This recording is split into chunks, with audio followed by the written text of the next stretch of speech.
Are you a school leader striding for excellence?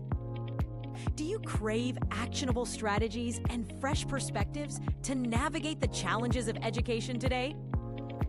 Get ready to take charge. This is Control+Shift+Lead, giving you something to control, something to shift your thinking, and something concrete to help you lead your school. With Jim Wichman of Inspired Edification and Adam Busch of AWB Education. Now on the Forward Ed Network, where they are advancing voices and shaping education. Your journey to empowered leadership starts now.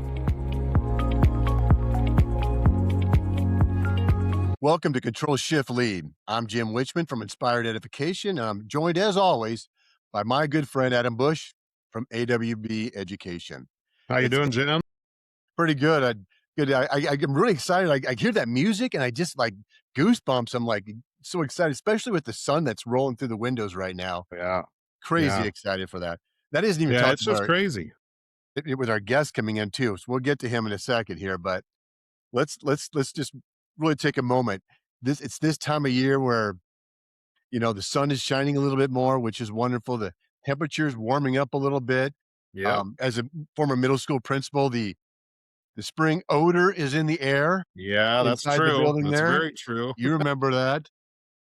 And my allergies are flaring up, and I think we see a bunch of sniffling and sneezing going around. You can't tell if it's a leftover cold or if it's just the allergies hitting, but yeah, no, it is. It's a fun time. It's a great time. Yeah.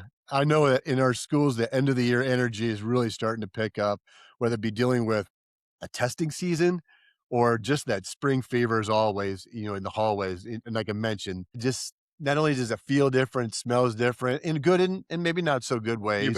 You bet. But everybody's getting excited about this. And I think that it's also a great time to be celebrating what's been accomplished throughout the years. Yeah. Hey, thoroughly. Adam, I'm just so excited about that. So how was March for you? Good, bad, different? Yeah, no, it was good. You know, a lot of basketball, get a little family time. I think everybody else around me takes off for a spring break trip when that time comes. I get a break from everybody when that time comes, because that's when I get all of my work done that I've been putting off. Yeah, no, that's super. I love that time of year because I really do. It's very satisfying for me to start checking stuff off my list, and I can just hammer that out. Yes. How's your body holding up from basketball season this year? I'm glad it's done. I will say that much. By the time we got to the end of that, when you get into postseason play and it's a game every single night, I think one week we went 5 of 6 nights, and I'm old. Back in the day when I was young, I could pull that off going up and down the floor, but those kids out there are a whole lot faster and a lot better shape than I'll ever be in again, I think. But no, I survived it. It was fun though. It was good. They look bigger these days. Are they bigger now than when you started refereeing? Or I'm smaller. One of the two. Well, I would take both is probably too. Possible. Let's be honest. How about you? What have you been up to? Well, you know, a lot of traveling. A lot of traveling, and the good news is I got to end March with 2 full weeks working from home, just lightly working at home, and got a chance to reconnect a little bit locally here with things. Going to regroup. I'm going to slide back out here in April. It's going to be the busiest month, but looking forward to May, because in May, I don't have to. The only time I'm leaving town is when most of my family and I are going to be headed to Portugal. We've never traveled like this as a family, and I don't think any of us, except for my wife, have left the country. So, I mean, Europe side. We've been to the Cancuns, maybe, you know, but just like something really different. Yeah, that'll be fun. That'll be fun. Test how strong that family is. That's for sure in a trip like that. Well, we're always entertainment for people. Let's be very clear on that one. That's true.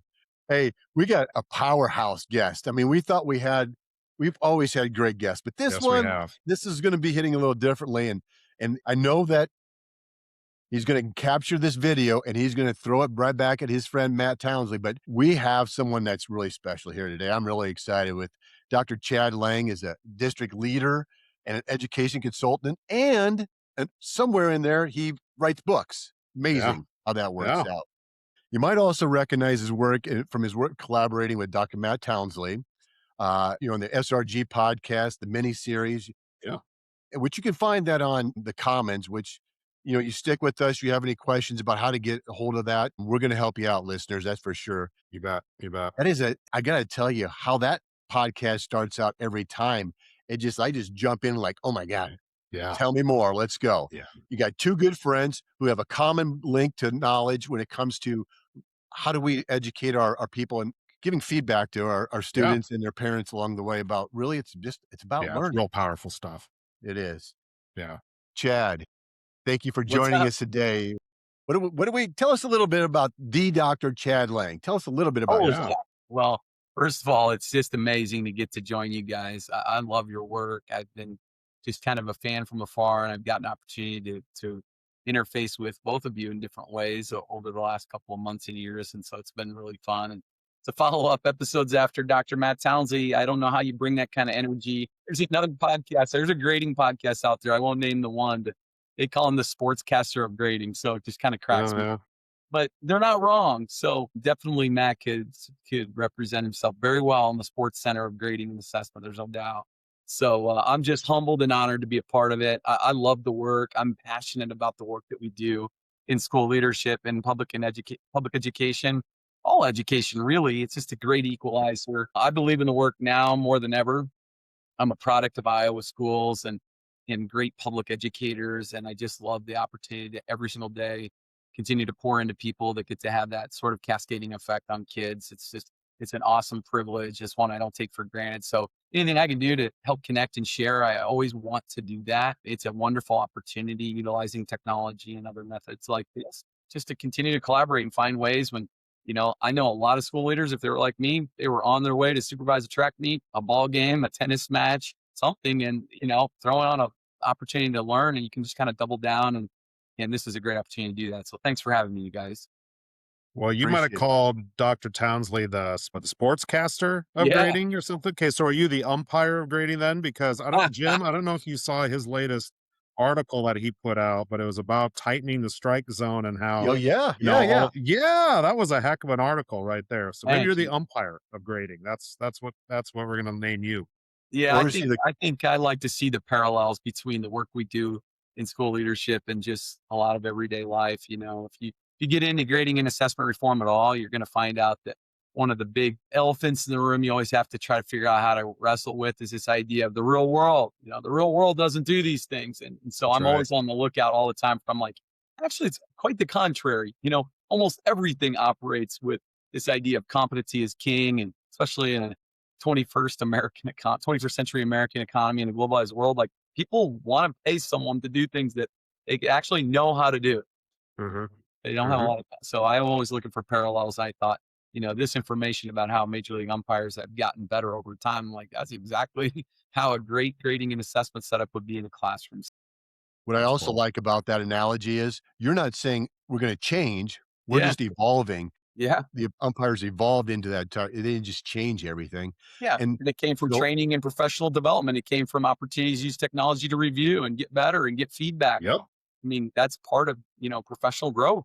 So aim small, miss small, I think is a great takeaway from that. And if you're thinking about we're curating professional evidence about what students can know or do every day, we should be trying to aim small and miss small in terms of what we're communicating to. I'm telling you, I get like really fired up on this. I'm trying to stay close because this wasn't in the podcast there. I was going to say, we're not even to segment one yet. He's just dropping nuggets of knowledge all over the place. Think about all these times. Everything you're talking about is making it about the objective or the student or the learning or the baseball. They're not making it about themselves. And sometimes we make it about ourselves because it's safer that way.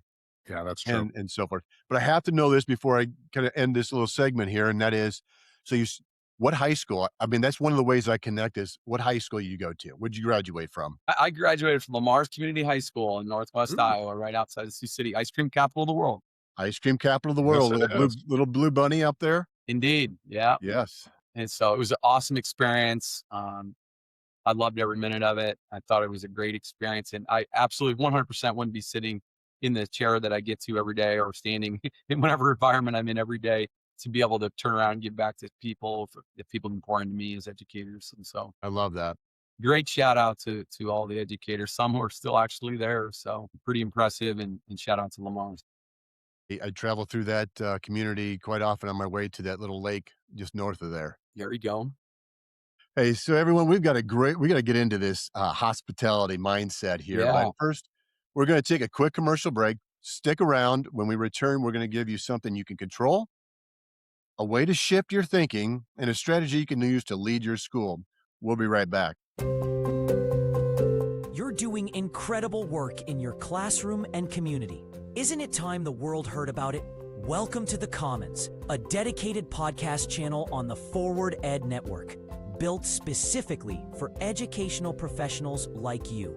We provide the platform at no cost. You bring the ideas and the passion. We provide the reach to share them with the field. Ready to start your broadcast? Ready to share your knowledge with others? Email us at admin@forwardednetwork.com and join the conversation today.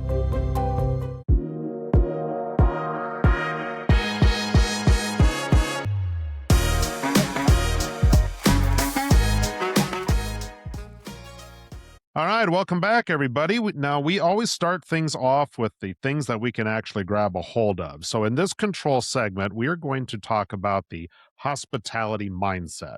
So Dr. Lang, in a world of high-stakes testing and tight budgets, why is the way we welcome people into our space, or that hospitality mindset, the specific thing that we need to take control of first? Well, can I tell you a little bit about the genesis of the idea first? I mean, absolutely. Hospitality doesn't usually like jump off the page for school leaders. It's like you usually hear about servant leadership, right? That Robert Greenleaf kind of popularized that servant leadership. And there's absolutely nothing wrong with servant leadership. I think it's great. But what I started to experience early on in my career, especially when I was a district activities director, I'm running everywhere. I felt like my opportunity to be successful is to just step in and make sure that I'm serving in the trenches right along with the officials and the concession folks and the booster club and the ticket taker. And I wanted to make sure I could run every score clock and all those kinds of things. And what I found is that people really thought that I was doing a good job. So I'm like, this is great. But what I also realized is that it just continued to be more. You were a victim of your own success. It's like, we don't really need to get anyone else trained on the scoreboard. Chad will always do it. And so what happened was, just because you can doesn't mean you should. And I really limited the growth of leadership of the folks around me whose capacity was usually super high by actually leaning into servant leadership and seeing how short-sighted that was in that particular role. And again, this was my first administrative role.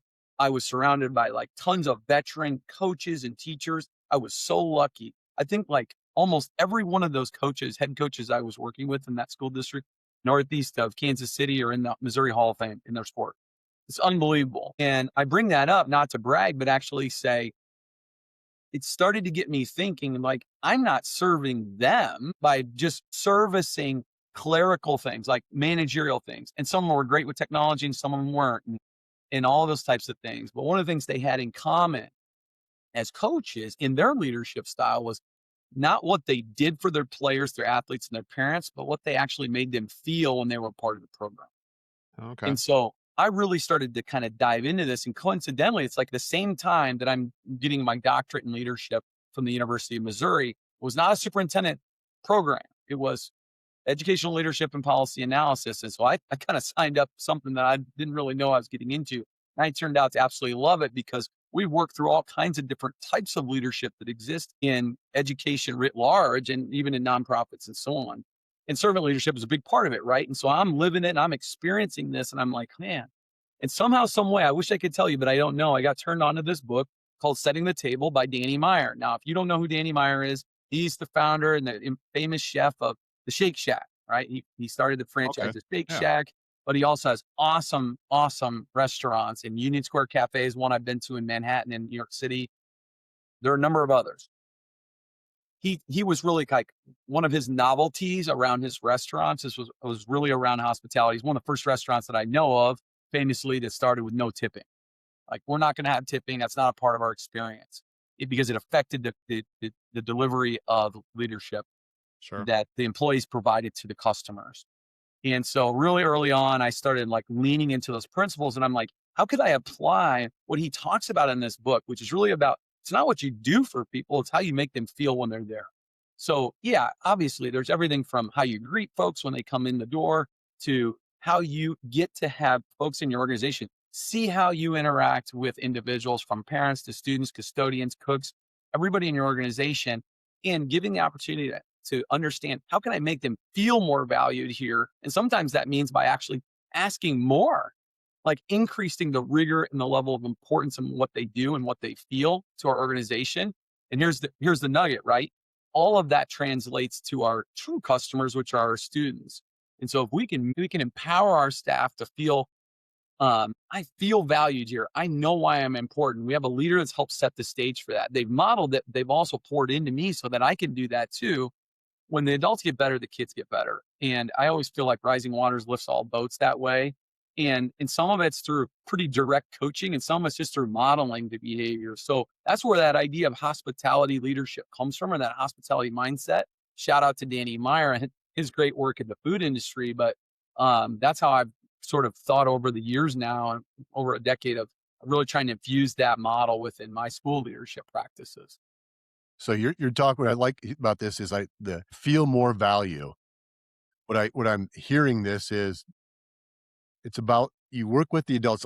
I mean, I know it's all about students, don't get me wrong here, but sometimes it's okay to be about the adults in the building too, is what I'm hearing you say. Because if we give our teachers the energy, we take care of our teachers, they're going to have this energy to pass along down to the students.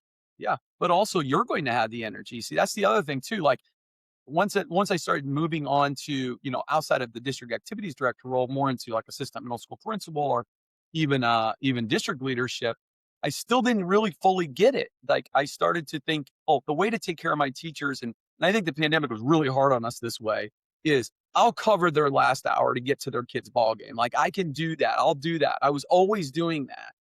And that was good in the moment. Like those things were good in the moment, but it was really short in its value. Like it didn't translate long-term when it came to difficult things that we had to navigate. Maybe the academic achievement was weak in one area or the other, or maybe our culture climate in our building wasn't so great. Those weren't deposits that you could always make withdrawals from. I mean, it's valuable. It's important. We should do kind things for others. That service has a value.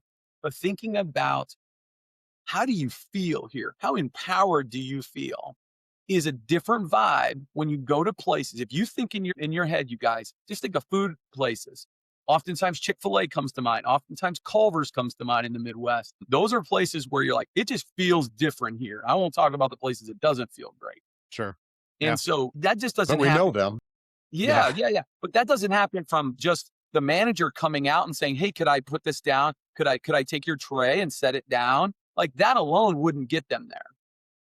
That alone wouldn't get them there. There has to be a feeling of, this is what this place is about. Like I'm actually valued here. I share this statistics. I don't want to go off like on a tangent about Chick-fil-A, but it's not just Chick-fil-A. Starbucks would be another good example. Is I actually use this analogy when I talk to our teachers, and I work with teachers about feedback and the value of feedback and how effective it can be when it's timely and specific. If I had you rank the fast food chains in the United States by the amount of time that it takes to get through their drive-through, the ones with the best hospitality often take the longest to get through the line.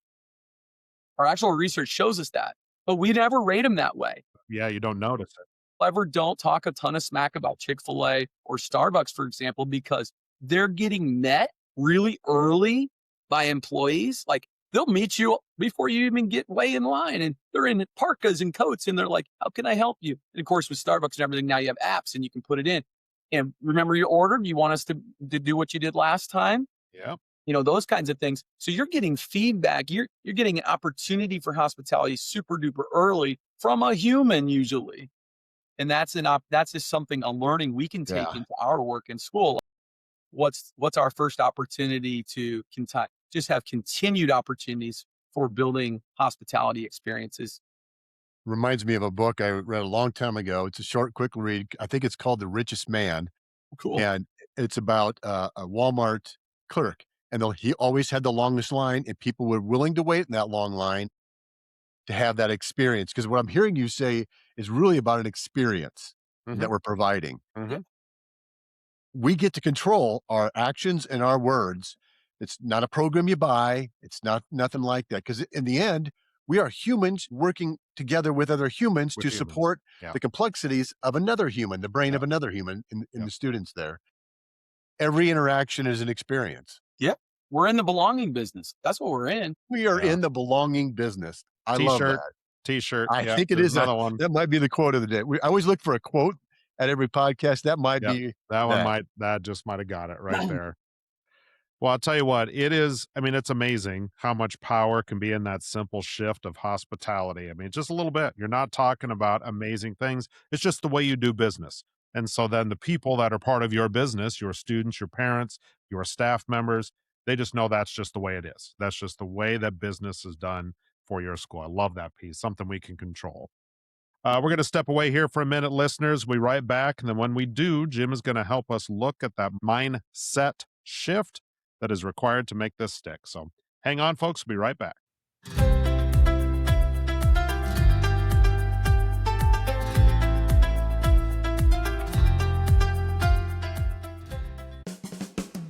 Hi, I'm Dr. Lisa Hill, a longtime educator of nearly 40 years as a teacher, counselor, professor, and vice principal, and I've seen just about everything public schools can throw at you. And now I'm sharing my tales on my comedy podcast, Vice Principal Unoffaced. It's where school leadership meets laugh out loud stories, from underwear required parent-teacher conferences, yes really, to staff lounge confessions and more. You won't believe. I'm telling it all with humor and a whole lot of heart. I also tackle the serious stuff too, like what schools really need to change and those behind-the-scenes moments no one talks about. So if you're ready to laugh, learn, and maybe even cry a little, but mostly laugh, join me and my 90-year-old mom, my unofficial co-host, on Vice Principal Unoffaced. New episodes drop bi-weekly on Apple Podcasts, Spotify, or wherever you get your podcast fix. Trust me, this is one detention you'll actually look forward to. It's time for the shift. This is where we challenge the tradition top-down administration model. Now, Chad, the Forward Ed Forum is all about sharing work and shifting the professional forward through the collaboration. When we're talking about shifting from the boss to the servant leader, what is like the biggest mental hurdle in administration has to clear to make it this jump? And remember, we were talking about the servant leader. It might not be like doing everything for everybody. Tell me a little bit more about what's that administrator have to do with their shifting of thinking to get to that level? Well, you can't do it alone. And so you got to come to solace with that. You're not going to be everything to everyone. And that kind of hero complex that you have, you got to figure out, everybody's going to be a little bit different on building capacity within the organization. Okay. And there's different ways to do it. So servant leadership sometimes is tricky because it blocks that out. So I think the one thing you have to do is have a little emotional intelligence, reflect on yourself and say, listen, I could do a great job here for kids and families, and I'm going to. But I'm not going to be everything to everybody all the time. And I think sometimes we just launch into whatever it is that we're going to do with teams, academically, behaviorally, athletically. And we think we don't really just want to own and understand there will be perils along the way. This sort of what you can predict, you can prevent. Not entirely. Yeah. What you can predict is there's going to be bumps along the road. And so again, we talk about grade reform. Matt and I have spent a lot of time working with teams on that. And we talk a lot about what are the barriers that you predict? What are going to happen? You alone will not solve those, because if you could, you would have already have done those. So you have to think about, how am I going to empower and create an opportunity for more hospitality? We've talked about this in the first part of this episode. And one is that you have to use your bandwidth as a leader to remove barriers so that other people can think about putting themselves in that space. So what are the barriers for your staff and what are the barriers for your students to be able to have the opportunity to feel hospitality? There's a lot of great equity work to be done there, thinking about policies and procedures that are really working against you to be able to provide a hospitable environment. I know, Jim, you're in schools all the time. And I bet within 10 feet in the door how this feels. It just has a feel from the student who opens the door for you walking into the school. Those generally are just not random. There's a culture of hospitality that's come along the way, and that can be developed, that can be grown, both on the staff. There's all parallels in this work, is staff and students. So I think as a leader, you have to think about, how can I clear the deck for that to happen? Not entirely. I can't give you half of the prep periods all day long to think about how you're going to have more hospitality, but how can I be mindful of every opportunity that I interface with our staff? Do I create an opportunity for hospitality? Do you feel valued and welcome here? And that's important. Now, sometimes that just means you have a seat at the table so you don't end up on the menu. Like, I actually ask for your feedback. I'll give you a great example. A colleague of mine and I were working on trying to develop an MTSS schedule for tier 2 intervention during the day of a PK2 school. Loaded day, just like everywhere else. Like every minute, like they would fight and do a backflip just to have more science and social studies if they could.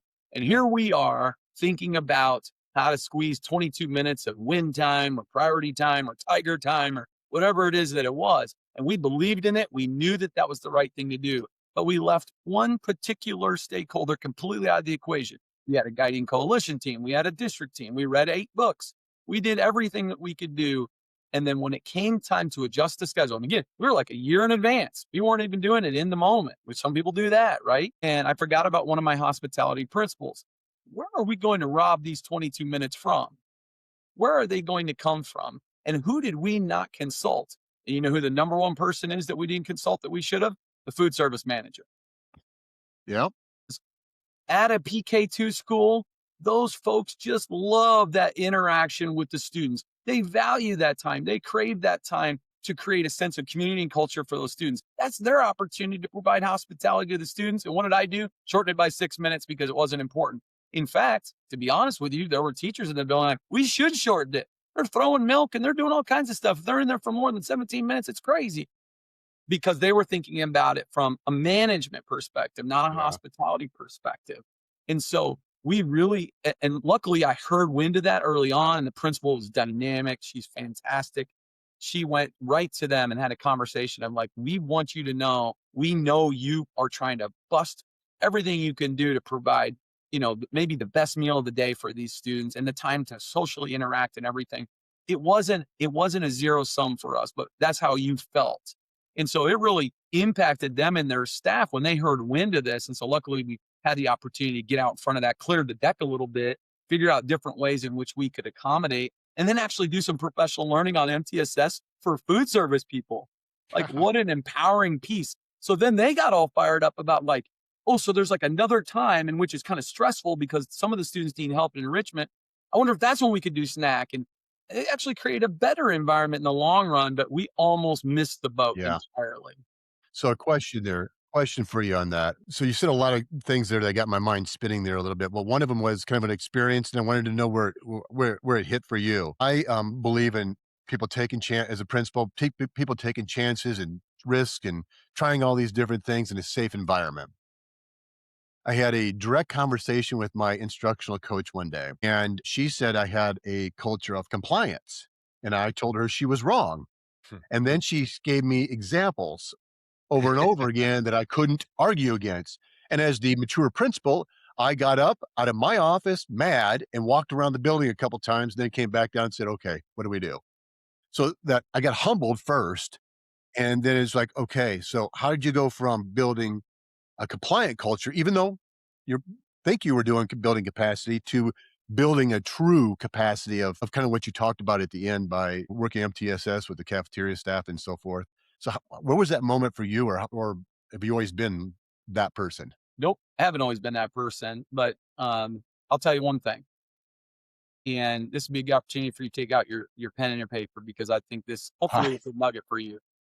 One of the most important things you can do, Jim, one of the most important forms of service is clarity. One of the most important forms of leadership is clarity. And if you can just challenge yourself to say, it isn't that I think I'm being clear because I got these thoughts rolling around all the time. Makes sense to me. It's that people feel clarity. And can they name it back to me? You know, I didn't always think like that. I didn't know that. And I think obviously I got to give a lot of credit to the DeFores and all the work in the PLC process, thinking back to, but even it's more than that. It's more than Rick Stiggins' work about, you know, any target that stands still long enough for kids to see it, they'll hit it. That's true for adults too. Brene Brown, clarity is kind. Like it's all around us, but it's like, it's not that I think it's clear. It's that everybody that we interact with, from our parents to our community members, to our staff, our bus drivers, our folks that are working with students. It wasn't that they were opposed to helping students, which is exactly where we were coming from with MTSS. It was they had no clarity of the system. It didn't make any sense because most of the students, and I love to talk about intergenerational differences within our organizations, but most of our staff come from a generation that more is better. So they're like, oh, you're just giving up more reading time. No, this is a lot more than that. This is a lot different than what you're thinking. So they think minutes are minutes. And it's not. It's about the value of the time. And so you have to be able to provide space and clarity of like, let me tell you what that looks like. What questions do you have? And I think I mentioned that before, like making sure people are at the table is important. They may not make a decision at all, but they have an opportunity to ask questions, have clarity, which of course leads right to buy-in. And the same thing with kids. I think the absolutely number one secret hack code to grading reform, for example, is make sure your students can do it. Clear that students know what you're trying to get them to learn. They are the end user after all. I mean, we might as well. Well, I talk with people, it's kind of like, okay, do you teach standards or is your job to get students to learn the standards? Two completely different things. 100%. I mean, people can argue with me on that one. And then we go back to that clear. I know that when you're working with principals, you'll hear, I got to have that tough conversation. Well, if you're clear, it's not a tough conversation. It's actually a clear conversation of what the expectations are. And like you were talking about, if we are really clearly articulating what we're expecting in the classrooms, there's no gotchas. It's I got you. I think we talked about that the last session or the last podcast there. I love that. And really, when you're thinking about it, it's remembering that it's not the intention isn't what matters. It really is how it's received or perceived or whatever the case is. And that's what everything you said is about, looking through the lens of the other people and you know, the cafeteria staff, the teachers, the students, the parents. That is awesome. That's what you're all over what you're saying. Yeah. And I would say, one opportunity you have, I mean, especially now, it's been a rough road the last few years for public educators, and I don't even need to go there for why it might be, it doesn't matter. But think about the hospitality you have as an organization when it comes to providing open doors to the great things you do. I know most schools that I go to, the doors physically are wide open from 4 to 10 at night, but they're not there to see the things we're doing most of the day. You get to see our gym, you get to see our performing arts center, but have you seen a teacher refer to a learning target on the board and unpack it with their students? Have you seen them take ownership of their learning on a proficiency scale and say, hey, mom, I can do this, but I can't do that. I can identify evidence, but I'm not sure it supports my claim. And if you haven't seen it, it's one of the most beautiful things I've ever seen in a classroom. And that stuff's happening in our schools all the time. So when we talk about clarity, you got to have some hospitality. Say, hey, come and check this out. We'd love to show you. We want to show you. And of course, we've gotten better in recent years. I think we've gotten better in recent years around like instructional rounds and instructional coaching, teachers to teachers, which has its own challenges. But one of the things I love doing this year, because I really interface with them a lot more career and technical education, we've got some wonderful programs at our school, is all members of our CT advisory board that own businesses and participate and donate their time. I make sure they all get tours during the school day. I don't want them coming to our labs, our woodworking lab, or a cabinet making lab, or our aquaculture class, which is amazing, and not see kids interfacing with the learning. And so the teachers feel empowered because they're like, hey, look, there's our director showing us off. Yeah. And at the same time, the kids are like, I better show them what I can do. And I always encourage them, like, feel free to ask them questions. Feel free to ask them questions about the learning. And I can tell you, whether it was when I was with the Kiwanis Club and we would do, book fundraisers and bring them in and present the check. At any level, most of the time people are like, it's amazing what you guys do here. And the reason why is because we're welcoming them in. We have policies and procedures for guests, visitors, all that kind of stuff. Sure. But with a purpose to say, wow, this feels really inviting to come learn here. A placard on the wall won't do that for you. You have to think about all the steps along the way. And to your point, Jim, like, are we asking the right questions? Hey, what did you like about that? I love the after action report. Like, after we did a visit, I might follow up with the teachers and say, hey, did that feel awkward? Or like, was that not okay? Should I come at the beginning? Should I come at the end? You not want me to ask questions of students. They feel honored in the work. And they're like, I didn't think you would ask me about that. And I'm like, well, it's your classroom. I really appreciate you doing that. I just want to be able to honor some great work that we're doing here. So I just think, thinking about the whole picture there, but you got to ask questions and get clarity so people know they feel valued in the work.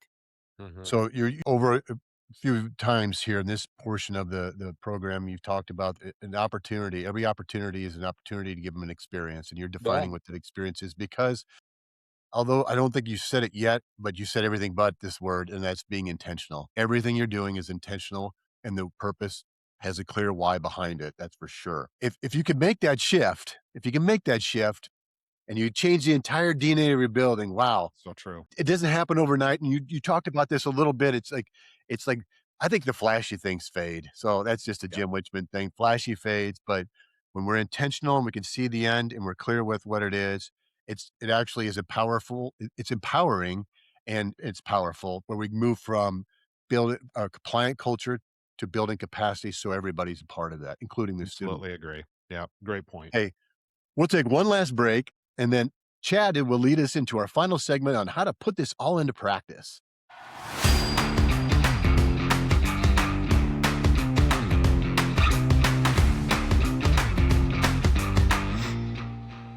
All right, so we have looked at what we can control and what we need to think or how we're going to shift that thinking. So now it's time for that lead segment. So Chad, for the administrator or teacher leader that's listening right now, I mean, how do they scale all of this you're talking about? How do we take this hospitality mindset and use it to lead our building so that it becomes that standard like you've talked about? Just from the minute people enter the front office into the classroom, how do we go about that? Or what's a few things that I can do to at least get headed down that path? Yeah, there's a lot of things you could do. And I think the timing of this episode and the timing of leaders thinking about it in April is a perfect time. It's not an initiative. It doesn't require a webinar. Like this is a perfect time and also give an opportunity to do some small group work and some professional learning to talk as a team. Everybody that works in your organization knows what it feels like to go to a hospitable organization. You should talk about what that feeling's like. You should name those things because everybody can participate. I mean, when's the last time you had your secretaries jump right into a professional learning workshop? When's the last time you've had your custodians do that? And you're going to want to be mindful about how you set it up and heterogeneous in the groupings and all that kind of stuff. And just say, we're really excited about making this place someplace that people want to be. And we want to bring in elements of hospitality. Well, let's just jump right to it. Let's name some places. What did it feel like? How did they do that? And the leadership's responsibility is to make the connections. Like I heard, synthesize that word. I heard that you guys love the idea that a hospitable place is welcoming, whatever it might be, whatever these themes are that they come with. Then you just start getting audits, start doing a little bit of audit work with some small groups, some committees to say, what's the first place we might feel unwelcome here? Let's ask the students. Let's ask the staff. Let's make it anonymous. Doesn't matter. Data is data, right? So we got to own our data. Once we produce it, then we have to own it, good or bad. And I think that's a process you can do even without a PD day, right? Like you could figure out ways, maybe collaborative teams can do it. Talk to students. Maybe you start with students. And you can't always approach it from like a real leadership type style because it'll feel like really odd to just be talking about hospitality. Talk about it in more general terms. We want to make sure everybody feels valued here. And this is a place of learning. That's the other thing, is I almost always tie it back to learning. Not always facilities and all these flashy things in programs. I tie it back to learning. How do people know this is a place, a business for learning? Yeah. How do you feel that? I always used to love that my students this is so self-grandizing, but my students would always tell me like, when I would ask for their feedback before Google Forms, like I would literally like make a survey and have them fill it out at the end of my government class. And when I would debrief with them from the data, it's like, hey, I want to lean more into this. And more often than not, I felt like we had great classes, but I felt like the students said, I could tell it meant a lot to you. I could tell it meant a lot to you. And the follow-up question is that, how? And I would love to I didn't know about the 5 whys back then. I would have just started digging in further, but it was great for them to say, well, you were always organized. You always cared if we weren't meeting proficiency at any level. You always felt like everybody could do it no matter what their last name was. So things like that. And, I kind of hung my hat on that. And that was a little bit more about my personality probably at the time, but I think, geez, I could have scaled that to other teams. So I think one way is that. The second thing is think about this, as I mentioned earlier, as a parallel structure. What's good for staff is good for students in terms of it's all the same. So if you're working and levering areas that are working with staff, think about how are we communicating that with students? There is not a single school I've ever worked with in grading and assessment that once they make the launch towards having more of their grade represent just the academic standards, that they have this big, ugly thing they have to deal with called, yeah, but how do we get them to do this stuff? Like, what about turning stuff in and deadlines and all that? Isn't that important? Yes, that's super important. That's absolutely incredibly important. But how could we utilize the framework that maybe has been successful in developing hospitality with anticipating what the barriers are about feeling welcome to teach the skills we expect and desire? And so you got to ask, you got to get feedback, so on and so forth. It does not equate to lowering the standards for people, this work. And I think that's important. As a leader, I talked about making sure people have a seat at the table so you can get feedback. Of course, that's true of students, okay? And being very, very specific and clear about what it is that you desire, that we want people to feel when they're in our school. I always make sure I'm very intentional with our newest students who have moved in, because they'll be the most raw with you. They will compare. It's like, nobody explained this standards reference grading thing. And I'm like, nobody explained it? They enrolled you in classes, so on and so forth. Nobody explained it. Well, it's on our website. You see there's an FAQ, and they're like, no one told us there was a website. And that's not real hospitable. That's like going to a fancy restaurant and saying, no one told us you have to scan the menu with this QR code. No one told us the coupon came in the email from signing up for the list, so it was $25 more. Well, that's not very hospitable. How would I know that? So if you think about scalability, talking to your newest folks is a great way to do that in terms of getting just another lens of the beach ball. And here's my tip and trick for your school leaders that want to start this shift. You got to be present, and you have to lead with your feet, not your phone. Get your feet in as many places as you can, and be honest about what your intentions are. I always try to be honest ahead of time with teams. I told the 2 teams today, I'm going to spend as much time as I can with you this morning, but I got to be honest with you. I have 2 other commitments this afternoon. I'll stay as long as I can. I just want you to know that ahead of time. That took no time. That's like someone having to share the news in the restaurant. Sirloin steaks are our best thing, but I just want to be honest with you. We had a distribution problem, and we might run out by 8 o'clock. Yep. Up front. Yeah. I'm just being honest with you. Clear. That's clear. And so, thinking about the intentionality of that is leading with my feet means I have to be in places where I'm showing people I care by being present. So that also means when I am there, I'm not typing emails. I usually force myself to do that by taking notes in a physical piece of paper. And when people talk, I listen. When people talk, I ask follow-up questions. Sometimes they're like, kind of random, guy. Why do you care about polynomials?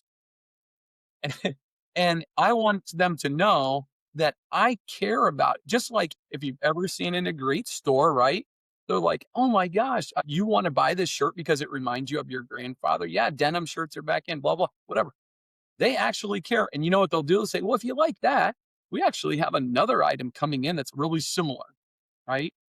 I have this grandiose theory about retail that, during the last 30 years, all the back stock moved to the front, and we did away with people like going to find sizes for you. I feel like the Dare to Be Great business model is to reverse it right back and say, could I go into a store and say, I love this shirt. Do you have a medium? Now, for me, it'd be a large. But the point of the matter is just what's the feeling of that? That feeling is, well, that person's only job right now is to go find out information I'm seeking about the product. Yeah. Just for me, not for everybody else. And I think that's interesting to see if that comes back around as being sort of popular because people value customer service. They'll pay more for it. But we don't want our students to have to pay more for it or our staff. Just what if we just showed up like that's who we are? And like I said, it's not always easy.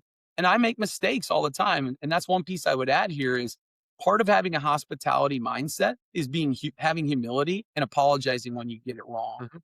And we need to model that for our kids all the time. And I make sure that if we don't do that with our adults, if I don't do that with our staff, like I'm notorious for not ending right on time. Like if I say this workshop's going to be over at 9:45 and we're rocking and rolling and I feel there's a ton of energy and I'm actually like seeking and feeling that they want more and it's 9:52, like there are people that are really mad.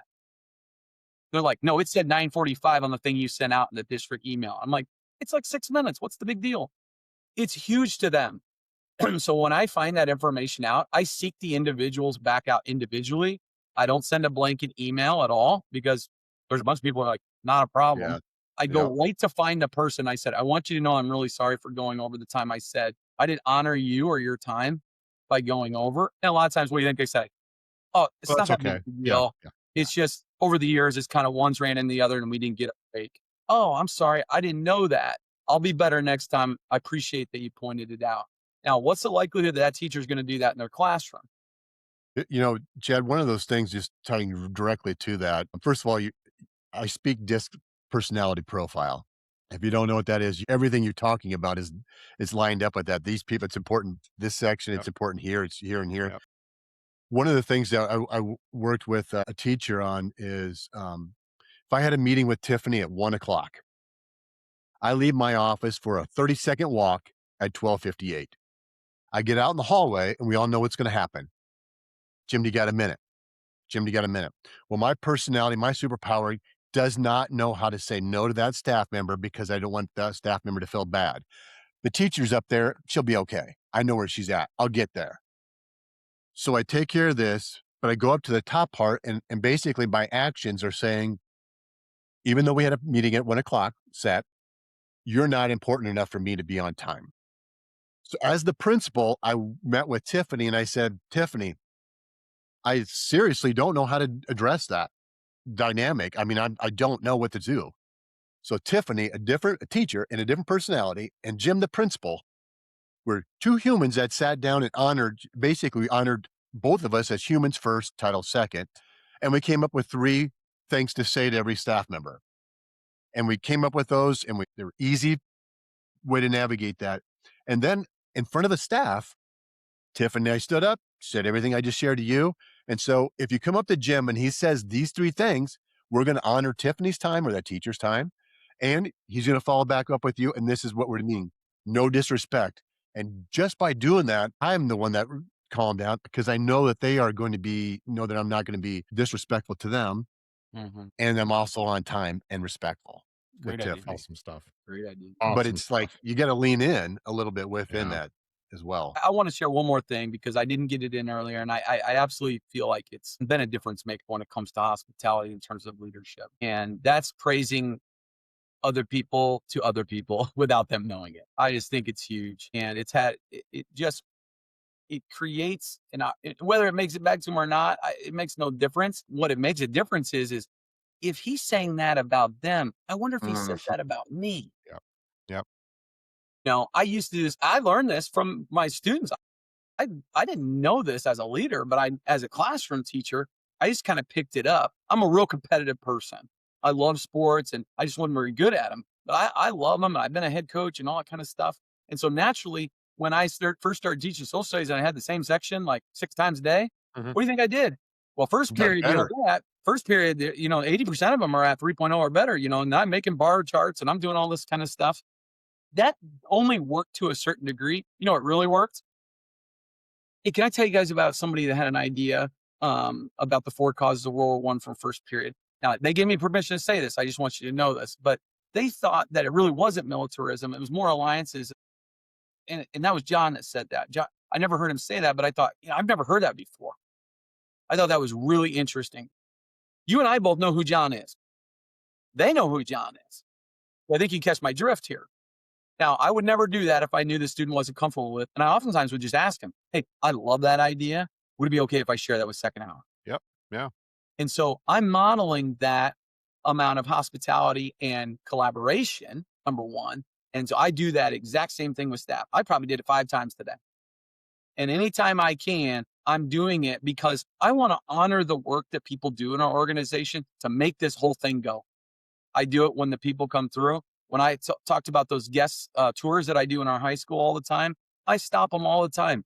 And I'm like, hey, this is Robert. He's responsible for making sure that this hallway is always super clean because this is our most highly trafficked because our passing periods, it has to come through here because that's going to get ready to go to our auditorium where all of our events are at night. And so this timing is really important. Robert's looking at me, he's like, why are you talking about me in front of these people I don't know? And they're wondering, like, I thought I was on a tour about CTE. But I do that all the time because I want them to know that I noticed what you do. And so I don't like, kind of a big thing is writing notes to people. Like, a lot of people like that. I love that. I don't have the best handwriting in the world, and I don't have time to do that. Like, I can't do it all the time. I do it sometimes. And I think I know the folks that really resonates with them, but that public praise idea. And I know that if there's some people that are uncomfortable, I get it, but I talk about the work. I don't talk about their character or like their personality. Oh, they're such a nice person. No, I talk about their work. I'm like security and our secretary staff, it's dynamite. I mean, they know the face of 2,000 kids because we have certain times of the day, we got to have doors open, right? I mean, obviously they're controlled most of the time. So like, I really brag them up because I know what's going to happen on our tours is our community members who don't come to the school during the day, because remember, they come to games at night, doors are wide open. It's like a prison in here. I couldn't get in here. I just scanned my badge. They get their license out. Their license didn't scan, all those kinds of things. So I always, right after they go through that, I said, hey, this is this person's name. This is this person's name. Those front lines of our school. They get to know everybody here. I really appreciate you going through it. I know it's kind of cumbersome, but I try to just switch the narrative right away and make sure that they know their role. That's a tough role for them, right? Think about how hospitality's changed on the front lines. They used to be able to not even have to buzz people into your school, right? Like, they could just meet people wherever. That's true. So Crazy that's thinking been a about tougher that. ask for them. That requires a little bit different level of training, so on and so forth. Those are just opportunities. There's a million ways I can do it.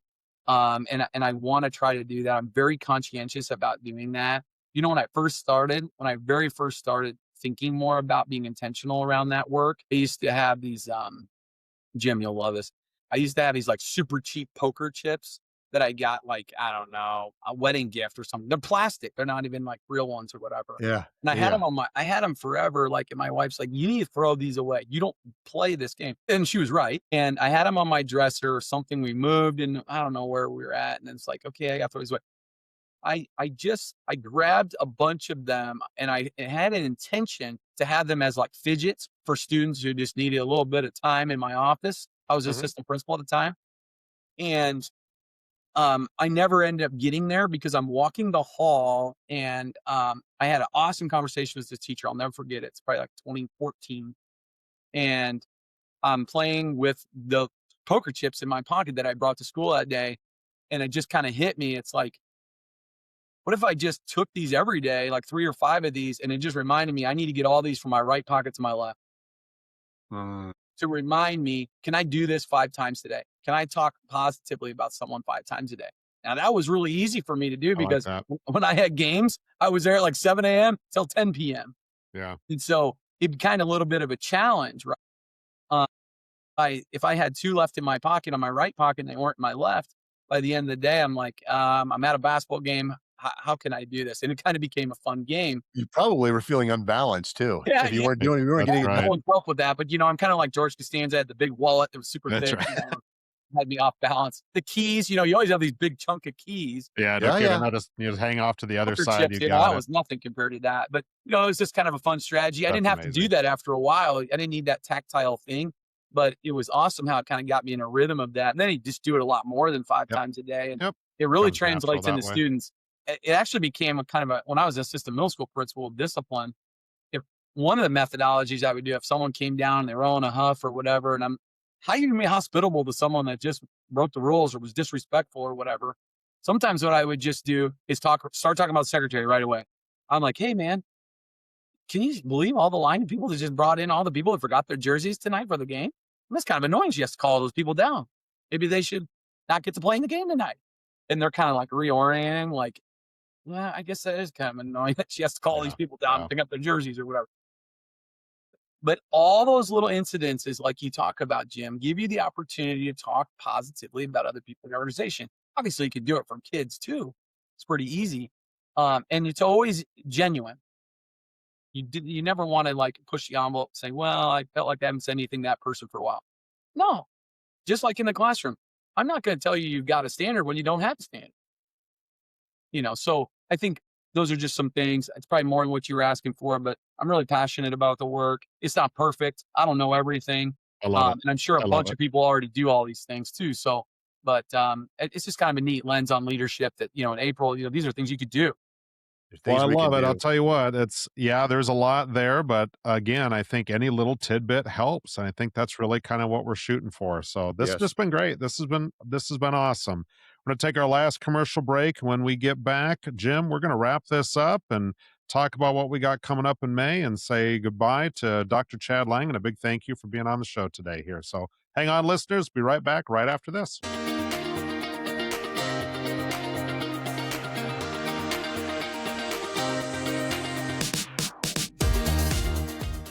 This has been such a refreshing conversation this April. I got to tell you, though, you definitely are speaking my language. Look at me. I got to stay calm here a little bit, which is a good thing, I think. But Adam, before we wrap up our time with Chad here, would you kind of like do a little quick recap for us, some of the main points of the control and then the shift and the lead for us? Yeah, absolutely. So in Control, Dr. Lang talked about having that hospitality mindset. So we got to know that purpose and had a great line.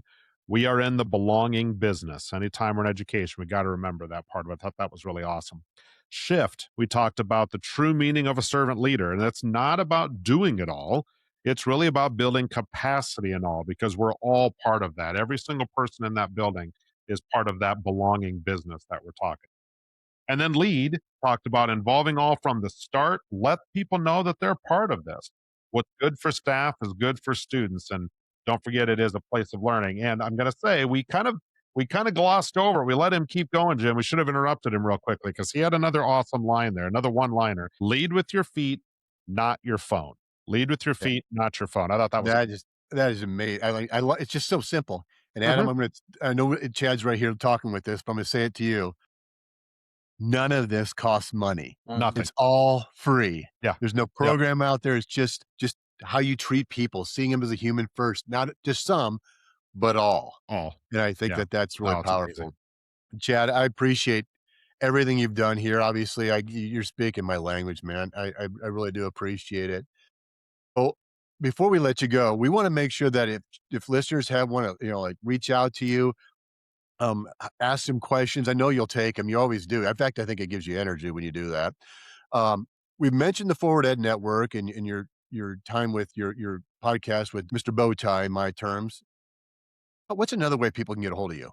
Yeah, I probably LinkedIn. LinkedIn's the best way. I think it's a great way to reach out and make a professional connection there.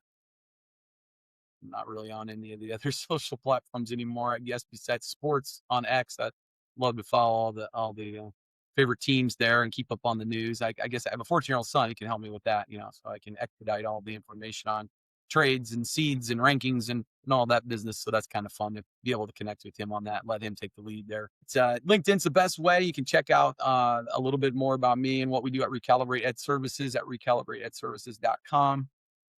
And some great resources, other, episodes of podcasts I've been on with Adam, others as well. And lots of different topics and maybe some reference points, a few blog posts, and of course, just ways to reach out to me in general by email. I want to buy a book that was authored by Dr. Chad Lang. Where would I go?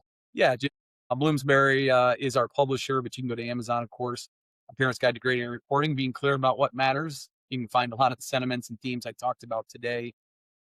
It's a whole nother podcast, a whole nother episode about how your grading assessment is form of communication, not notification, and how that fits into being a hospitable person is, communication is two-way. And you're taking professional data and trying to translate it for lots of different stakeholders. I think it's important to know that there's an art and craft to that, and validity is important as well. And so we wrote that book with parents in mind, as well as school leaders and educators, to facilitate that form of communication that oftentimes comes out in a grade. So we're really, really proud of that work. We're so glad to have the opportunity to always chat with folks about it. We're not the one and only experts. There's no doubt about it. We feel like any contribution we can make to our colleagues out there, we're going to do it.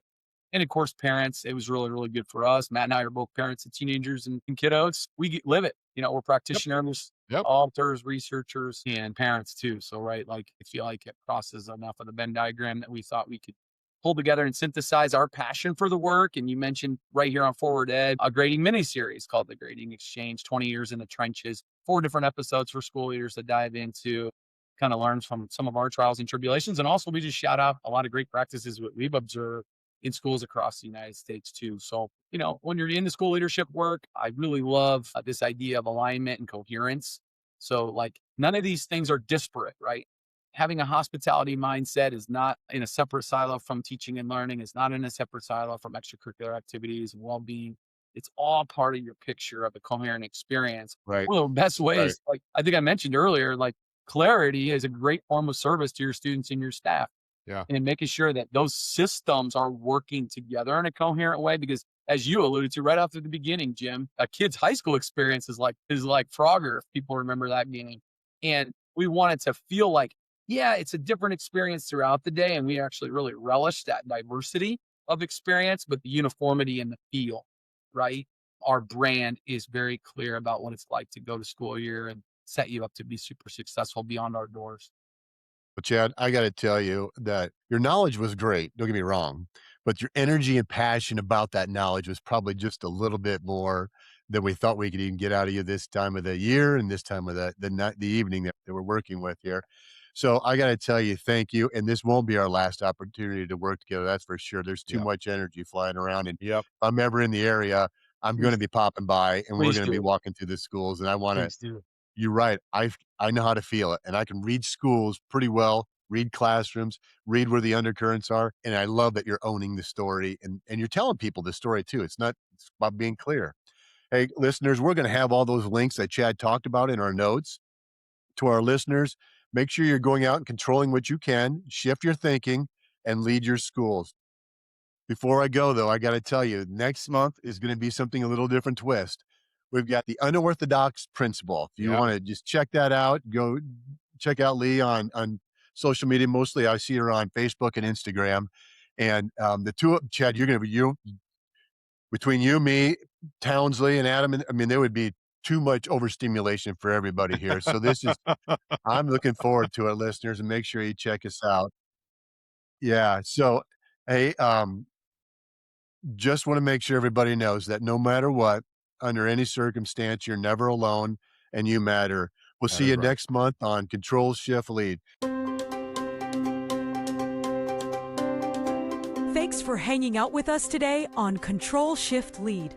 If you enjoyed the show, there's plenty more to discover in the show notes, including ways to connect with Jim and Adam, or even launch your own educational podcast. While you're there, take a look at the other amazing shows on the Forward Ed Network. They're doing incredible work sharing the stories of educators everywhere. We'll see you next month. Now, go out and control, shift, and lead your school.